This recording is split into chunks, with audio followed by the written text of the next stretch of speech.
নমস্কার, কেমন আছেন সবাই? সুপ্রিয়ার ঘরকন্না একটা ভিডিওতে সবাইকে স্বাগত। আজকে না সকালবেলা একটু বেশ ঠান্ডা লাগতেছিল। সকালবেলা আমি স্নান করে গোপালকে জাগিয়ে ওকে একটু খেতে দিয়ে এরপর একটুখানি কফি নিয়ে বসছি। আজকে কফি খাইছি। ঠান্ডা লাগতেছিল তো তাই মনে হচ্ছিল হাত পা কেমন যেন জমে যাচ্ছে, তাই স্যারেকে সঙ্গ দেওয়ার জন্য আমি একটু কফি খেলাম। তো তার সাথে কফি খেতে বসে না আমার একটা বিপদ হলো। আগের থেকে প্ল্যান ছিল অন্যরকম একটা টিফিন করবে, কিন্তু সে কফি খেতে খেতে বললো যে একটুখানি লুচি করো। আমি বললাম লুচি করতে হলে এর সাথে যেটা লাগবে সেটা তো আগে বললে ভালো হতো। তারপরে ভাবলাম ঠিক আছে বলছে যেহেতু একটু করে দিই। তো আমি এইখানে আটাটা মেখে একটু ফুলকপি আলু দিয়ে একেবারে সাধারণভাবেই করতেছি ফুলকপি আলুর একটু নিরামিষ ঝোল। আপনারা তো জানেনই পেঁয়াজ রসুনের সব দিয়ে করি না। তো ভাজা জিরের গুঁড়ো, ধনেপাতা আর ঘি দিয়ে করছি। এটাই না খুব মজা করে খাবে। তো আটাটা মেখে রেখে দিয়েছিলাম এই বক্সটায়। সেদিন যে বক্সটা আনলাম মূলত এই আটা মেখে রাখার জন্য আমি এই বক্সটা নিয়েছি, বা আরও অনেক কাজে লাগবে, শুধু যে এটাতেই লাগবে তা কিন্তু না। ব্যাস একটু দেরি হয়ে যাচ্ছে যেহেতু সে বারবার বলতেছে যে খাবার কই, সে আবার বাজার করতে যাবে। তার জন্য আগে কয়েকটা লুচি ভেজে তাকে দিয়ে নিই, সে ঠান্ডা হোক তারপরে। মার যেহেতু অনেক বেশি ঠান্ডা লাগছে তাই সকালবেলা একটুখানি গোলমরিচ, লবঙ্গ, আদা, তুলসী পাতা এসব দিয়ে একটু জলটা গরম করে দেই, সেটা আগে মা খায়, তারপরে মাকেও দিছি লুচি খেতে। তো মা পরিমাণে কম খাইছে। আমি বসছিলাম 3টা লুচি নিয়ে, মার ওইখান থেকে আমি আবার 2টা পাইছি। আর মা তো সবজি একদমই পছন্দ করে না, তো মার ভাগে সবজিটুকু পাইছি। মা প্যারা মিষ্টি আছে যেটা, সেটা দিয়ে লুচি খাবে। এটা দিয়ে খেতে উনি সব থেকে বেশি পছন্দ করে।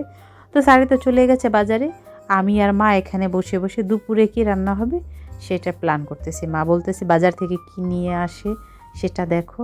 তো বাজার থেকে নিয়ে আসবে সেই ভরসায় যদি থাকে, সত্যি বলতেছি অনেক বেশি লেট হয়ে যাবে।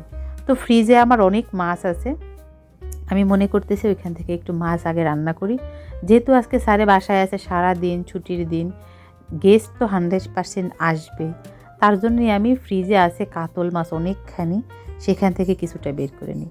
তো আমি আলাদা আলাদা বক্সে করে রাখি, যেহেতু আমরা মানুষ কম, তো ওইখান থেকে আমি একটু বের করে নিছি। তারপর যে মাছ আনবে সেই অনুযায়ী রান্না করব। বাজারে যাওয়ার আগে আমি বলছিলাম আজকে পরিমাণে খুব কম আনবে সব কিছু, কারণ আমার শরীরটা যেহেতু একটু খারাপ আর মা তো আমাকে কোনো কিছুতে হেল্প করতে পারবে না। তার জন্য ফলি মাছ, চিংড়ি মাছ আর শিং মাছ নিয়ে আসছে। শিং মাছ আমাদের বাড়িতে অত বেশি হয় না, কারণ হচ্ছে আমার শাশুড়ি শিং মাছের উপরে চামড়া উঠিয়ে খায়, আর আমি এটা পারি না, সেটা তো আপনারা জানেনই। আমি যেহেতু মাছ কাটায় খুবই অনভিজ্ঞ, তার জন্য আনে না। তো আমি এবার বললাম একটু নিয়ে আইসো, দরকারে মাকে দিলাম না। নিয়ে আসছে শীতের সবজি, বলছিলাম কম করে সবজি আনতে, যাতে আমি সপ্তাহের মাঝখানে একটু কিনতে পারি, টাটকা টাটকা খাওয়া যায়। যে সবজিগুলো নিয়ে আসছে জানেন, মনে চাচ্ছিল কি সব একবারে রান্না করে দিই, কিন্তু সব একবারে রান্না করলে তার হবে না। এসব গুছাতে গুছাইতেই তার একটা ফ্রেন্ড আসছে, তার বাড়ির এক ক্ষুদে সদস্যকে নিয়ে। তাহাকে কি দেবো তা তো আর জানি না। তো ঘরের মধ্যে এই পাঁপড়গুলো ছিল, তো আমি ভাবলাম একটুখানি ভেজে দিই, বাচ্চা মানুষ যেহেতু এটা খেতে পছন্দ করবে। আর ঘরে অনেক চকলেট আছে, সেই চকলেট দিয়ে দেবো একটা। আর স্যারের বন্ধু তো 100%, তাদের একটু রং কফি দিলেই হয়ে গেল, তাদের আর কিছু লাগবে না। এদিকে স্যারে আমাকে বলতেছে যে খুদে বাবুর জন্য কী দিবা। আমি বললাম দেখি যেটা দিছি যদি পছন্দ হয় তাহলে তো ভালোই। তা আমি আজকে আবার একটু অন্যরকম রান্নাবান্না করতে চাইতেছিলাম। আমরা তো অত বেশি পোলাও, মাংস, বিরিয়ানি খাই না। তা আমি ভাবলাম আজকে একটু মুগ পোলাও রান্না করি। এই রান্নাটা অনেক আগে একবার রান্না করছিলাম, আমার শাশুড়ি খুব বেশি পছন্দ করত। এই পোলাও চালের মধ্যে কিছুটা ভাজা মুগ ডাল দিয়ে আমি পোলাওর মতো রান্না করব। আমি পোলাও চালটা ভেজে রান্না করি না, অত বেশি তেল দিয়ে রান্না করা আমার একদমই ভালো লাগে না। অনেকে আছে বেশি করে মুগ ডাল দেয়, হ্যাঁ বেশি করে মুগ ডাল দিলে ভালো লাগে, কিন্তু আমার শাশুড়ি আবার ওভাবে পছন্দ করে না। তো উনি যেভাবে পছন্দ করে সেভাবেই আমি কম মুগ ডাল দিয়ে এখানে আমি রান্নাটা করছি। আর শেষে একটুখানি ঘি দিছি, যাতে ঘিয়ের ফ্লেভারটা খুব ভালোভাবে থাকে, আমার ঘরে বানানো ঘি। এর সাথে খাওয়ার জন্য একটা সবজি রান্না করব। আজকে যে সবজিগুলো কানছে মনে চাচ্ছে তো সবগুলোকে রান্না করি, সবগুলো তো আর খাওয়া ব্যাপার না। তো আমি একটু সবজির কোরমা করতেছি, ওই সাধারণভাবে কাজু বাদাম আর পোস্তদানা বেটে তার সাথে টক দই দিয়ে, আদা দিয়ে করছি এটা। আর তার সাথে করব একটুখানি ফিশ ফ্রাই। এটা বেসন দিয়ে করব। আগে মেখে রেখেছিলাম লেবু, ধনেপাতা আর কাঁচামরিচ দিয়ে। এরপর একটু বেসন, হলুদ আর লবণ দিয়ে কোটিং করে তেলে সুন্দর করে মচমচা করে ভেজে নিলে না হয়ে যায়।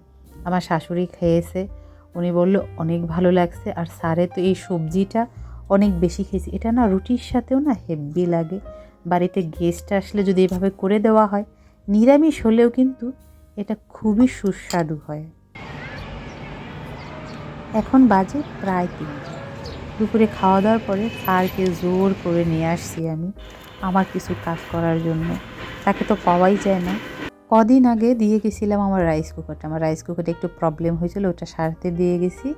আর এসে না এই মাইক্রোওভেনটা দেখতেছিলাম, খুব ভালো লাগলো। একজন বিদেশি ব্যক্তি, ওনারা ব্যবহার করে নাই, ওনারা এই দোকানে নতুন অবস্থায় রেখে গেছে, আমেরিকান এটা। তারপর বাড়ি চলে আসছি। মূলত স্যারকে আমি নিয়ে গেছিলাম এটা আনার জন্য। আমার শাশুড়ির ঘরে একটা আছে ড্রেসিং টেবিল, কিন্তু ওটা যে পজিশনে আছে ওটা আমার একটু ব্যবহার করতে সমস্যা হয়ে যায়।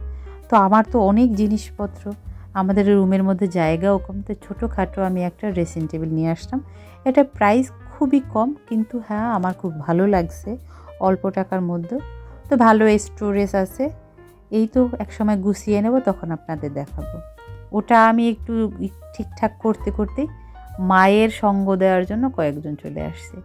এনারা আমাদের বাড়ির পাশেরই। তিনারা যেতে না যেতেই আমার এক ননাস আসছে ওনার ভাইপোকে নিয়ে। তো বললাম যে কী খাবেন? তারা আমাকে বলল যে হ্যাঁ কফি খাবো। স্যারে বলল ঠিক আছে, তুমি ফোমি ফোমি যে কফিটা বানাও সেটা আমাদের বানিয়ে খাও। দিদি বললো ফোমি কফি কোনটা আবার? তাই বললো আচ্ছা ঠিক আছে করে দিচ্ছি, খান তখন বুঝবেন। আমি অল্প মিষ্টি দিয়েই করতেছি, দিদিও মিষ্টি খুবই কম খায়। শেষ হয়ে গেছিলো কফি। স্যারকে বলছি বড় একটা কফি নিয়ে আসতে। সে এত বড় একটা কফি নিয়ে আসছে আর আমাকে বারবার বলতেছে যে 900 টাকা দিয়ে একটা কফি আনলাম, আমাকে একবারও করে খাওয়ালো না। তা আমি ভাবলাম এখনই করে দিই। ওই কফিটাও শেষ হয়ে গেছে। জানেন এখানে এই নেসক্যাফে ছাড়া অন্য কোনো কফি পাওয়া যায় না। আমি ঢাকা থাকতে আরও ফ্লেভারের কফি খাইছি, কিন্তু এখানে যেহেতু পাচ্ছি না, কি করব, এই তো করে নিয়েছি। আর ছোট বাবু আছে একজন বিধায় আমি একটু চকলেট সিরাম দিব। আমার ঘরে চকলেট সিরামটা পড়েই আছে, তো এই পারপাসে খাওয়া হয়। ওদেরকে আমি অফার করছিলাম যে কোল্ড কফি খাওয়ার জন্য। ওরা বলল যে না আমি খাবো না, ঠান্ডার দিন। আমি বলছি ঠিক আছে তাহলে হট কফি হোক যাই হোক। চলুন তাহলে ভিডিওটা আজকের মতো এখানেই শেষ করছি। যদি ভালো লেগে থাকে তাহলে অবশ্যই একটা লাইক করে দেবেন। আর ভিডিও সম্পর্কে কিছু জানার থাকলে অবশ্যই কমেন্ট করে জানাবেন। সবাই সুস্থ থাকবেন, ভালো থাকবেন, সাবধানে থাকবেন। দেখা হবে পরবর্তী আরও একটা ভিডিওতে। ততক্ষণের জন্য সবাই ভালো থাকবেন।